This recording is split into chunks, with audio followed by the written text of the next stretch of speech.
Bonjour à tous et bienvenue dans ce nouvel épisode de Pokémap. Si les 4 premières générations de Pokémon se passaient dans des régions inspirées du Japon, la 5e s'inspire des États-Unis et plus précisément de la région autour de New York. La particularité de la région d'Unis, c'est que c'est la seule région Pokémon qui a des noms différents en fonction des langues. Par exemple, Unis en français se dit Unova en anglais et Ishu en japonais. Des 7 premières générations, Unis est celle qui compte le plus de villes. Commençons par détailler le groupe des 4 villes au sud-est, séparées par la capitale par un grand pont. Renouai est une petite ville au sud-est de la région.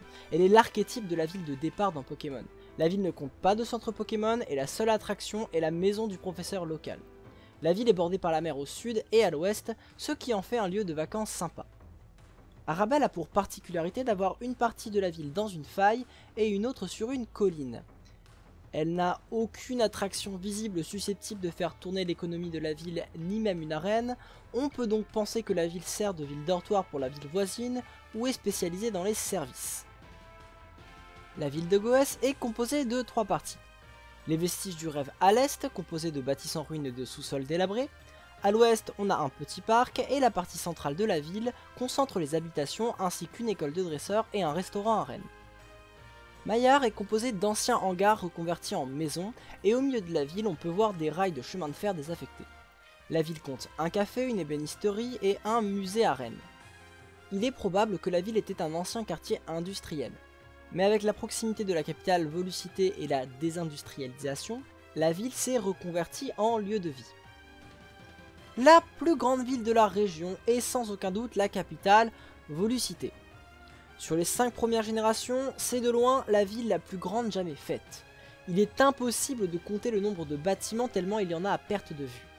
La ville est composée d'une avenue circulaire qui borde le sud de la ville et ses 5 quais de bateaux, d'une place centrale, de 5 grandes avenues qui relient la place centrale à l'avenue circulaire, ainsi que d'une rue qui relie la place centrale à la sortie nord.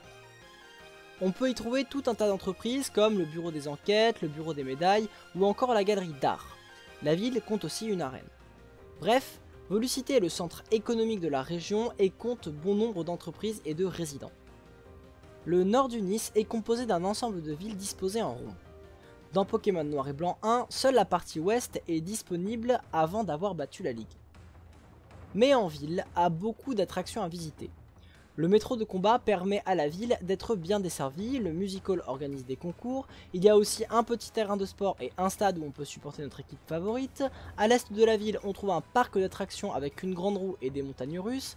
L'arène est située dans les montagnes russes. Et pour finir, on trouve au sud de la ville la galerie Concorde qui contient une loterie, un salon de beauté, une salle de sport, un bazar, une jardinerie, une brocante, un restaurant et une crèche.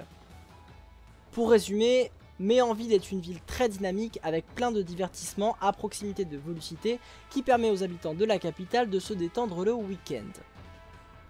Port-Yonneuve est connu pour son marché mais aussi pour son port dans lequel transitent des tonnes de marchandises qui sont parfois stockées dans un immense hangar frigorifique situé au sud de la ville. Au sud de la ville, on peut aussi y trouver le Pokémon World Tournament dans lequel on peut affronter les champions d'arène et les maîtres des autres régions. L'arène de la ville se situe dans une mine. L'économie de la ville semble tourner plutôt autour du commerce. Parsemille est une petite ville située à côté de l'aéroport de la région. C'est cet aéroport qui fait tourner l'économie de la ville et qui héberge une arène Pokémon. Flocombe est une petite ville située sur un vallon, connue pour ses moulins et sa grotte de glace dans lequel on trouve l'arène de la ville. L'économie de la ville semble tourner grâce à ces moulins qui tournent grâce au vent. Janusia est la plus grande ville du nord d'Unis. Sa seule attraction est son grand centre commercial à l'ouest de la ville. A noter que dans les versions noires et blanches, l'aspect de la ville est très différent. Dans noir, elle a un aspect futuriste et dans blanc, un aspect plus traditionnel. Dans l'artwork de la région d'Unis, l'ouest de la ville est la version traditionnelle de Janusia, tandis que l'est de la ville est l'aspect futuriste de Janusia. La ville compte une arène de type dragon. Dans Noir et Blanc 1, l'est du cercle des villes du Nord est composé de 5 villes sans arène. Mais dans les versions suivantes, 2 nouvelles villes s'ajoutent, dont une avec une arène. Vaguelon est une station balnéaire qui sert de nœud de communication entre 4 villes du nord-est.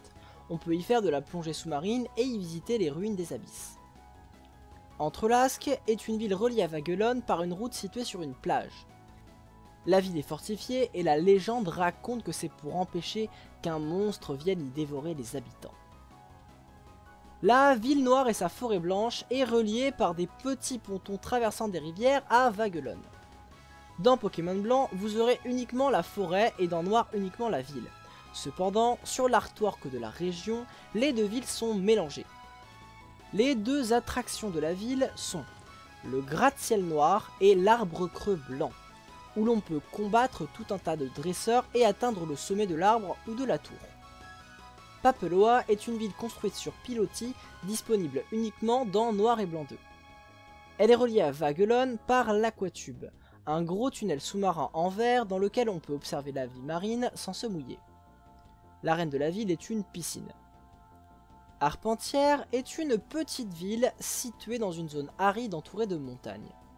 Elle est reliée à Parsemille par un avion et est accessible depuis Vaguelon via le mont Runevers. La ville a été ajoutée dans Noir et Blanc 2. Pont du Hameau est un village situé sur un pont qui relie les villes autour de Vaguelon à Janusia. Elle a un restaurant et un court de tennis. Le sud-ouest du Nice est une zone qui n'est pas reliée au continent par une route. Le seul moyen d'y accéder est par bateau, ce qui est assez étrange quand on regarde sa position sur la carte. La zone n'est disponible que dans Noir et Blanc 2. Chose rare pour une ville de départ, Pavonnet ne compte pas de laboratoire du professeur Pokémon, mais compte un centre Pokémon. Les deux attractions principales de la ville sont une école des dresseurs qui fait office d'arène, ainsi que le belvédère, qui nous permet d'admirer la vue autour de la ville. Amaïd est connu pour sa tour de l'horloge et son ranch. C'est une petite ville de campagne à l'architecture atypique, et l'économie de la bourgade tourne autour de l'agriculture. Onde-sur-Mer est un centre industriel et culturel. Sa zone industrielle au sud compte des usines et des citernes, et son Pokéwood au nord produit un grand nombre de films. Le centre-ville compte quelques entrepôts, une salle de concert qui fait aussi office d'arène Pokémon, ainsi que d'un embarcadère menant à Volucité. Bref, la ville doit être moteur pour le sud-ouest de la région. En plus de cette longue liste de villes, on a la ville de Rotombourg, qui est accessible uniquement via le métro de Méanville. Elle est complètement isolée et se trouve en pleine nature et ne compte pas de centre Pokémon. L'économie de la ville tourne autour du musée atelier du train, dans lequel les rames du métro de Méanville sont entretenues. Au niveau des routes, Unis compte énormément de routes classiques avec un chemin et des arbres. Néanmoins, pour éviter que les routes ne se ressemblent toutes, ils ont rajouté beaucoup de points d'eau comme des lacs ou des rivières. Mais surtout, ils ont pas mal joué sur les reliefs des routes, ajoutant collines et montagnes pour parfois jouer sur 2 hauteurs. Ce qui fait la beauté des routes du Nice, c'est surtout le fait que le design et même leur praticabilité changent en fonction des saisons. La seule route qui sort vraiment du lot, c'est la route 4 qui a 3 dispositions différentes. Une pour Noir et Blanc, une pour Noir 2 et une pour Blanc 2. C'est un désert avec du sable, mais qui est en train d'être construit. Bon, c'est plus vraiment un désert quoi. Dans le premier opus, la région n'a qu'un seul embranchement et ça donne vraiment l'impression d'avancer dans un couloir. Ça, c'est le gros défaut de la région. Pour les aménagements, je n'ai pas grand chose à dire, je pense que la priorité c'est de relier Pavonnet et Onde-sur-Mer au reste du continent. Ensuite, tracer une route directe entre Méanville et Janusia permettrait de relier la capitale à la plus grande ville du nord de la région sans avoir à faire plein de détours. Le dernier aménagement important, ce serait de relier Ogoès et Maillard à la ville noire, soit par la veine souterraine, soit en la contournant. Pour finir, un aménagement un peu moins urgent serait de relier Rotombourg au reste du continent. Niveau mythe, la région a 4 Pokémon fabuleux. Un qui court sur l'eau, un qui chante et qui danse, un qui amène la victoire, et un Pokémon insecte modifié par la Team Plasma pour lui rajouter un canon sur la tête. Elle compte aussi 3 trios légendaires, les Forces de la Nature, avec Boréas contrôlant les vents, Fulguris la foudre, et Démétéros la terre, et qui est chargé de calmer les 2 autres. Ensuite, il y a le trio des mousquetaires composé de Viridium, Terrakium et Cobaltium, qui aurait sauvé des Pokémon. Bien que fabuleux et non légendaire, Keldeo viendrait compléter le trio. Et surtout, le trio emblématique de la région, c'est le trio du Tao. A la base, il existait un dragon puissant que se partageaient deux frères. Mais suite à une divergence d'opinion entre les deux, le dragon se divisa en deux. Reshiram représentant l'idéal et Zekrom représentant la réalité. Kyurem représente la frontière entre les deux. Et Askip, ce serait lui le monstre qui terrorisait Entrelask. Bref, pour conclure, Unis est une région intéressante avec des villes assez variées qui ont chacune leur utilité et leur identité propre. Les routes sont assez classiques, mais la principale qualité est de changer son paysage en fonction des saisons. Et enfin, la région compte quelques mythes intéressants à raconter aux touristes. Au passage, je précise que j'aime beaucoup l'idée de donner une seconde utilité à chaque arène. Terminons notre vidéo avec la controverse du jour, qui concerne la position des villes de Pavonnet, Amaïd et Ondes-sur-Mer, ainsi que sur la création et le remplacement des nouvelles arènes entre les deux versions se déroulant à Unis. Si Pavonnet, Amaïd et Ondes-sur-Mer sont, en tout cas sur la carte officielle, situés au sud-ouest, je suspecte que ce ne soit pas le cas dans la réalité. Plusieurs choses me mettent la puce à l'oreille. Le fait que les trois villes ne sont pas reliées au reste du continent par aucune route ou par aucun pont. Par exemple, Maillard et les trois autres villes du sud-est de la région sont reliées à Volucité par un immense pont. Le second point, c'est la proximité avec Port-Yonneuf sur la carte théorique. Alors que, là encore, il n'y a toujours pas de route entre les deux villes alors que le Pokémon World Tournament et le Pokéwood semblent juste à côté l'un de l'autre. Mon troisième point, c'est l'existence d'un souterrain reliant Volucité à Port-Yonneuf qui s'arrête à quelques mètres d'Ondes-sur-Mer et qui aurait permis de désenclaver les trois villes.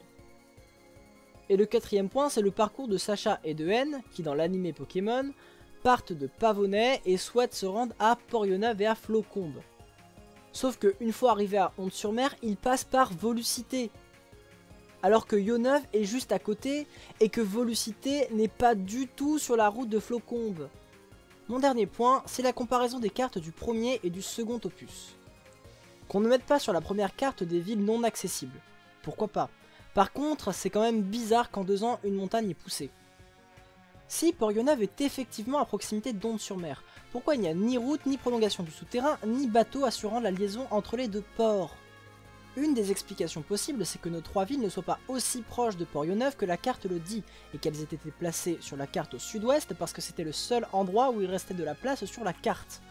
Pour rappel, c'est le genre de choses que l'on peut faire sur les cartes de France avec la Corse ou les Dom-Tom. Alors, où cet ensemble de villes pourrait se trouver? Je pencherai pour le nord-est du Nice. Pourquoi? Laissez-moi vous raconter l'histoire de comment je vois la chronologie de la Ligue du Nice et pourquoi je la vois comme ça. Notre histoire commence avant Pokémon Noir et Blanc 1. La région du Nice était beaucoup plus petite et était composée d'environ 10 ou 12 villes, à savoir les 10 villes accessibles dans Noir et Blanc 1 avant la Ligue. C'est-à-dire grosso modo le sud-est et le nord-ouest. Au nord-est du Nice se trouvaient 2 fédérations de villes ayant moins de moyens et donc d'infrastructures qu'Unis. L'une est composée de Pavonnet, Amaïd, Ondes-sur-Mer et Papeloa, et l'autre est composée de villes situées autour de Vaguelone. Peu avant Noir et Blanc 1, les villes autour de Vaguelone ont décidé de rejoindre sans condition Unis. Après tout, ils sont très proches géographiquement. Je pense cela parce que les arènes de Noir et Blanc 1 sont très mal réparties et aucune ne se trouve dans le nord-est du Nice alors qu'un tiers des villes s'y trouvent. Une intégration tardive et sans condition me paraît l'explication la moins coûteuse pour expliquer que la Ligue du Nice ait délaissé cette zone. Reprenons notre histoire. Entre Noir et Blanc 1 et Noir et Blanc 2, la construction du tunnel reliant Vaguelone à Arpentières et la piste d'atterrissage ont fini d'être construites et la ville devient enfin accessible. C'est pour ça qu'on ne peut la jouer que sur Noir et Blanc 2 et pas dans la version antérieure. Toujours entre Noir et Blanc 1 et Noir et Blanc 2, la fédération Papeloa, Pavonnet, etc. ont également décidé de rejoindre Unis. Néanmoins, ils ont négocié la création de 3 arènes sur leur territoire, afin de ne pas être totalement dépourvus d'arènes, comme c'est le cas vers Vaguelone. Cela explique 2 choses. Ça explique pourquoi les 3 nouvelles arènes se situent toutes dans des nouvelles villes alors qu'une partie du territoire en est toujours dépourvue, et ça explique pourquoi ces 4 villes-là n'étaient pas jouables dans Noir et Blanc 1, puisqu'elles ne faisaient pas partie d'Unis à l'époque. Unis construit donc ces 3 nouvelles arènes, ainsi qu'un tunnel reliant Papeloa au reste d'Unis. On pourrait imaginer qu'après Noir et Blanc 2, ils construisent un tunnel jusqu'à Pavonais si Pavonais se trouve effectivement au nord-est. Problème, une fois que les 3 arènes seront construites, Unis comptera 11 arènes. Or, il faut 8 arènes pour une ligue digne de ce nom. Évidemment, les autres villes d'Unis ne sont pas forcément chaudes à l'idée de fermer leurs arènes. Et à côté, les autres villes autour de Vaguelone, apprenant que d'autres villes vont avoir leurs arènes, ils vont se mettre à réclamer les leurs. La Ligue d'Unis doit donc trouver une solution. Et la solution que trouve la Ligue d'Unis pour contenter tout le monde, c'est de copier le modèle du plateau Indigo de Kanto et de Johto. C'est-à-dire 2 ligues de 8 arènes distinctes, mais avec un seul conseil 4 pour les 2 ligues. Cela permet aux 8 arènes d'Unis historiques de maintenir leurs arènes et de construire 5 arènes supplémentaires, dont quelques-unes se trouveront dans les villes autour de Vaguelone. C'est décidé, l'Unis du Nord-Est aura donc sa ligue, et les 3 premiers champions sont connus. Néanmoins, il faut encore trouver 5 champions supplémentaires pour pouvoir ouvrir une nouvelle ligue. Tout d'abord, la ligue pense à Ogoes qui compte 3 champions, et propose donc à Armando et à Rachid de leur construire un restaurant au nord-est de la région afin d'en faire des champions d'arène à part entière et non pas seulement des tiers de champions d'arène comme c'est le cas actuellement. Les constructions des 3 premières arènes se terminent et elles ouvrent alors que la construction des 5 autres arènes est toujours à l'étude. La Ligue d'Unis ferme donc temporairement 3 arènes. Celle de Zou pour qu'il se remette de sa dépression et fasse ses films, celle de Maillard pour ne pas avoir 2 arènes de type normal, et celle d'Ogoes où les champions sont en train de préparer leurs nouvelles arènes et de s'entraîner dans leur resto. Alors pourquoi ai-je dit que les arènes étaient fermées temporairement ? Eh bien parce que au tournoi des champions du Pokémon World Tournament, seuls les champions actuels sont invités. C'est pour ça qu'Iris et Koga ne participent pas, puisqu'ils ne sont plus champions d'arène à l'époque de Pokémon Noir et Blanc 2. En revanche, malgré que leurs arènes soient fermées, Zou, Aloe et le trio d'Ogoes participent, ce qui veut dire qu'ils ont encore officiellement le statut de champion d'arène, et que la fermeture n'est donc que temporaire. Et pourquoi j'ai dit que Bianca a été sélectionnée pour être championne d'arène ? Eh bien parce qu'elle aussi participe à ce tournoi. Elle est donc officiellement reconnue comme étant une championne d'arène. Il ne resterait à la Ligue d'Unis plus qu'à trouver 2 champions d'arène et à construire 5 arènes pour ouvrir cette nouvelle ligue. Bon, je reconnais que mon hypothèse de placer Pavonais, Amaïd et Onde-sur-Mer au nord-est de la région et mon hypothèse d'une seconde ligue qui pourrait se créer au nord-est de la région sont très hasardeuses. Mais elles ont au moins le mérite d'expliquer bon nombre de choses, comme la répartition des arènes et l'attribution du statut de champion par le Pokémon World Tournament. Bref, cette vidéo est maintenant terminée. Si ça vous a plu, vous pouvez lâcher un like et vous abonner. Et si vous pensez que Bianca s'est faite pistonner pour obtenir le statut de championne d'arène, vous pouvez le faire savoir dans les commentaires.